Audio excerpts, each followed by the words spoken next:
Alright guys, today we will watch this video by GMTK, so definitely go and check out his channel. So apparently he is making a roller coaster game for GMTK Game Jam. We're gonna see his video of the devlog. We're gonna give him advice on how could he enhance the game or over after the game jam if he would turn it either into just a hobby project or a commercial release. How someone would enhance such a project as a prototype for a full production. Last weekend, the annual GMTK Game Jam took place, and I decided to take a few days off to give it a shot.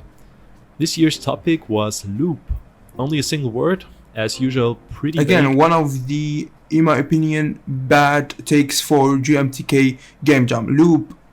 Gameplay loops are everywhere, so in implementing loop in gameplay gonna be nearly impossible, which would make it only for narrative design. Yes, I know narrative design was one of the most important stuff in video game industry, but doing a good narrative design takes a lot rather than making a game jam. So it takes years sometimes to write a very good story. So making a loop, usually people gonna implement it in their gameplay, and the problem is every game has a game loop. So that was not the best theme in my opinion that they could use for their game jam. I know many people might disagree on that. The only important thing that people had fun while doing the jam. To allow for maximum creativity.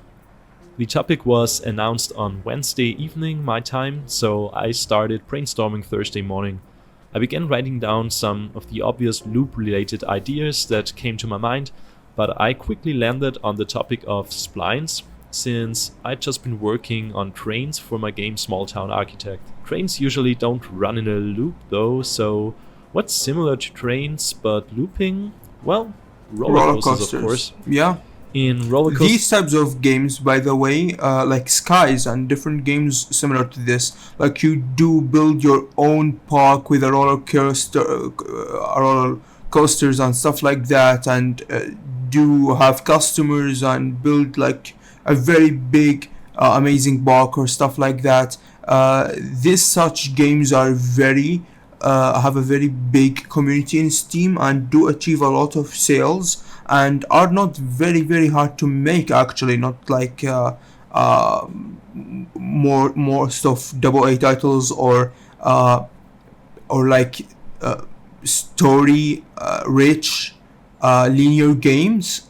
And the thing is, because in such video games you can easily put a 30-hour or a 45-hour of gameplay. In a linear game it's way more harder to add 40 to 35 hours of gameplay in your video game, which is, by the way, one of the recommended stuff for your game to have. That's why you should have a very good loop for your game, because when there is a lot of like playtime for a game, you're gonna get a lot more engaging in Steam than just having 1 to 15, no 15 even is good, 1 to 9 hours of gameplay in Steam.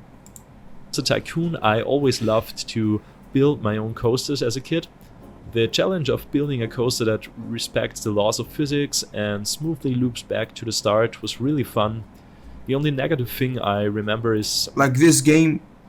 This is so amazing thing to do. This does not use spline as I think what he will use of techniques and stuff like that, but this is pixel art too and stuff, so I don't know how would he do it right now, what art style approach, because making pixel art for something like that is crazy. You're not gonna be making it in a game jam. I think he will go 3D, but I don't really know what kind of style he's gonna go. But I'm gonna give some art direction tips, some framework tips, and how to advance the project for a very large scale project too. that the building tool was a little clunky and not very interactive. So let's create a fun and easy to use roller coaster builder and turn it into a puzzle game. My idea was to add checkpoints which the coaster has to collect before looping back to the beginning. The challenge is to build a coaster that collects all these checkpoints as efficiently as possible. On top of that, the player needs to be mindful about forces, or the coaster will derail and crash. I really liked the concept and was confident I could pull it off in a few days, so off to work. There were two main technical challenges. Alright, so you use Unity. That's okay. That's good. It would be good for cross platforms. Concept, both of which could derail the project: the building tool and the roller coaster physics. I started with the building tool because, thanks to the train system I made for my city builder, I had a good amount of experience with splines and modifying them at runtime. I could also take a few bits of code to use as a starting point. Alright. The unique thing about my building tool is that you can freely draw the path on your terrain. For roller coasters, we of course also need some height variation, so I added a way to adjust the height of individual spline knots using the mouse wheel. I also added a way to easily adjust your spline by... See, one of the art styles that you can go and do, like, don't make it an actual roller coaster, make it like the kids' toys. The kids is trying to make a very big roller coaster for some narrative design reason. So that would give you a better narrative design and a very easy, low poly, very colorful art style, which could help you a lot, because making a normal roller coaster, it's just gonna be in a park with there's a lot of green, there's a lot of games that use these colors. Making it a toy, you could go crazy with the colors, with the blooms, with the cartoonish style. So I think that would be a better hit for your game than the normal, very realistic style. 13 new knots with drag and drop. The tracks are generated along the spline using the asset spline mesher, which turned out to be a pretty big performance issue, but I kind of managed to work around it. Other than that, I was pretty satisfied with my coaster building system and went on with the other big one, the physics. In Unity, the easiest way to move an object along a spline is to use the spline animate component, which just linearly interpolates the object along the path. This is fine, but definitely not an accurate representation of a roller coaster. Yeah, you need physics in some way. Simply adding a rigid body to our train isn't going to cut it, though. Also, you can make a mechanic to make him upgrade the roller coaster thing that he can add for a very big commercial game. That could satisfy customers more, and satisfying customers more mean you get more money or more customers, and vice versa. So you need to actually make it, upgrade it, and there is a rating system of how fun your roller coaster is, how safe also too. If it's not too safe, you get some fees to pay and such a loop core. Didn't know anything about our spline after all. So the first thing I tried was to use a rigid body, but still manually set the position to the nearest location on the spline in each frame. And that simple solution actually worked surprisingly well. The train did accelerate. After playing around with different values though, I quickly realized that this solution might be a dead end.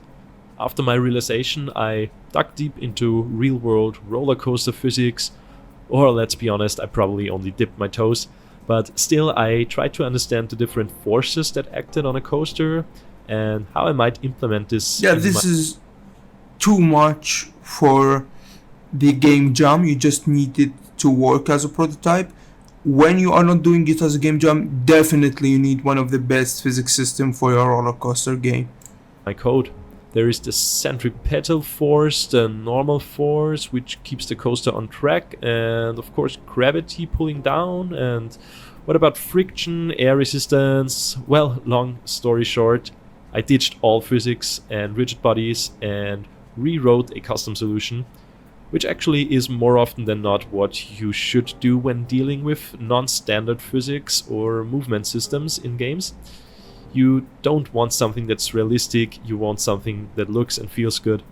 Even more than that, I am in a game jam after all, so what the hell am I doing? Great decision. In the end, I managed to create a fairly simple but good enough physics system using a few lines of custom physics logic. I also managed to detect derailing, upon which I disable my custom physics and hand the control over to regular rigid body physics, which then take care of thrusting. See, if you were planning to use this font, I would strongly advise you to change it. This font looks a bit bad for such a video game, especially. I think he's going either low poly to yeah, this is looks like a low poly game or something like that. This font would not work as much as there's multiple very nice custom fonts you can use, or very weird fonts. Go and do a good research about what actual fonts you can use, not just Arial or just like Impact and stuff like that, or cartoonish.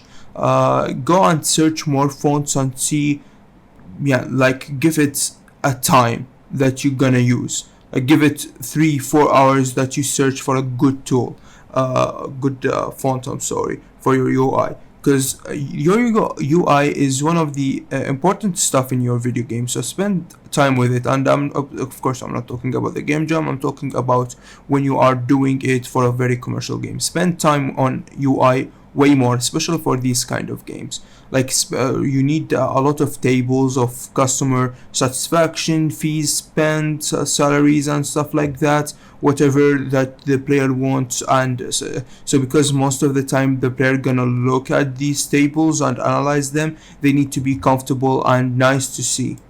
The train cars into the air and ground. Pretty fun stuff.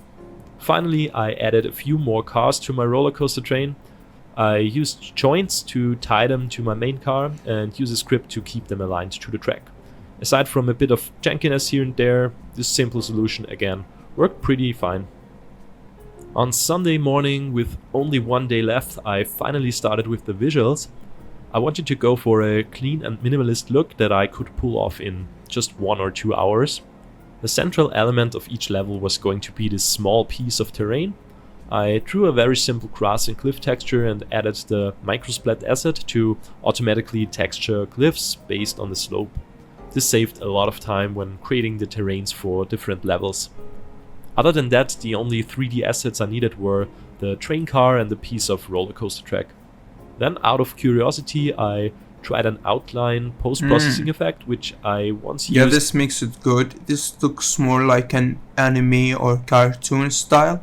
It's way better than just without the post-processing. You might need to change the sky texture to something more fun than just this, and you are good to go for a game jam. But again, for something that is not a game jam, I would advise you of making the idea of it's not a real roller coaster, it's just a toy roller coaster, so you can add more colors, more creative backgrounds, and more stuff that people could be attracted to in your Steam page. On some other project in the past, and I was actually really happy with the result.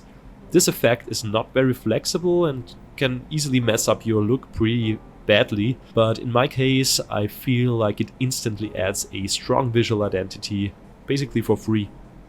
To have at least one decorative element, I also added this tree model, which maybe some really grass. Cool Grass could help a lot for your current prototype graphics, with the wind effect, or some bushes or stuff like that. Rocks maybe.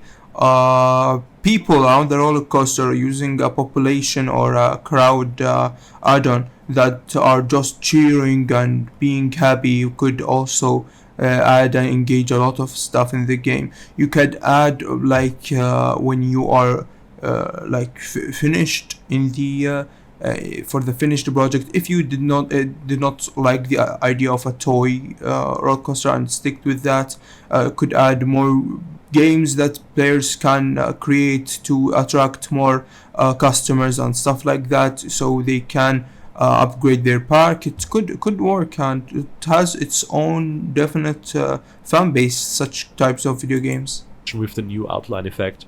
Finally, I designed some UI that kind of matches the new look, but I also tried to keep things as minimalist as possible. For now the UI looks fine for a game jam, but with a good UI this could look 100% better than the current game. So of course, if you go commercial, go with very decent good UI, especially for these kind of video games, because these kind of video games the people gonna notice the tables and stuff more than the main visual usually when they are playing and analyzing them, so it need to be way more comfortable and way more good to look at. It was Sunday early afternoon, and I was sitting here with a single level. So finally, I decided to spend some time on level design and create 5 levels with rising difficulty and a few different challenges. I also quickly added one last feature, a coaster elevator, to have some variation from the usual launch start. I couldn't afford to spend any time on playtesting, but luckily, thanks to the game's open, sandboxy nature, the levels almost designed themselves. To wrap things up, I spent some time on sound design, and thank God I had already composed a little background music on Saturday morning when I needed a quick break from coding.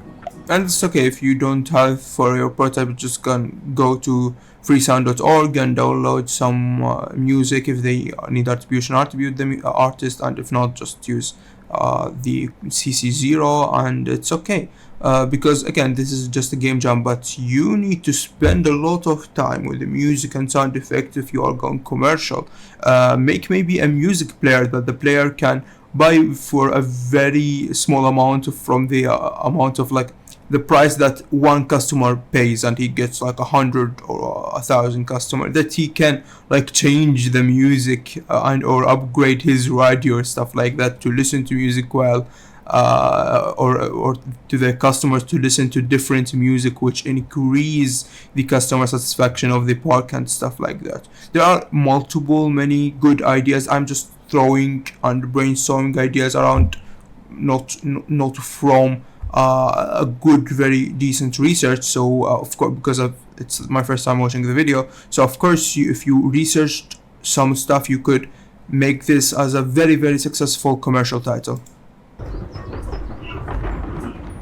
Again, because such types of video games in Steam, yeah, many people play it for a very long time. You're gonna get a good sales.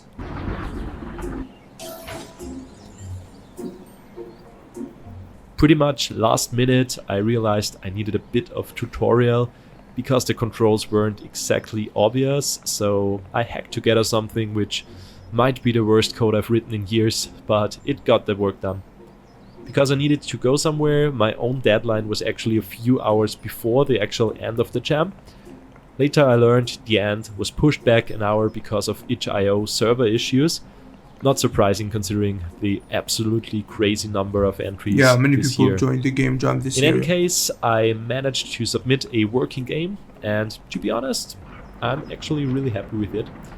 The few people who've had a chance to play it had a lot of fun. And yeah, maybe the destruction effect should be more costly for your commercial game. Like there's an explosion, a very shaking of the camera. If you like did something bad for the upgrade, maybe people don't start coming to your place as much for the next 4 days, only if you did like a new branding or stuff like that. So this could be good. Again, I would advise you to do this as a commercial game if you want. It might success a lot in Steam if you really spend time on it, maybe 1-2 years of development with a very good pre-production plan. This might work very well.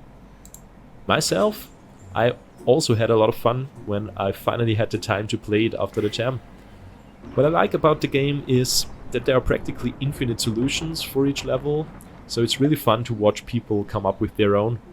If you want to give it a shot as well, the link is in the description, and if you want to give the game a rating for the jam, I'd also really appreciate it. Thanks for watching, cheers!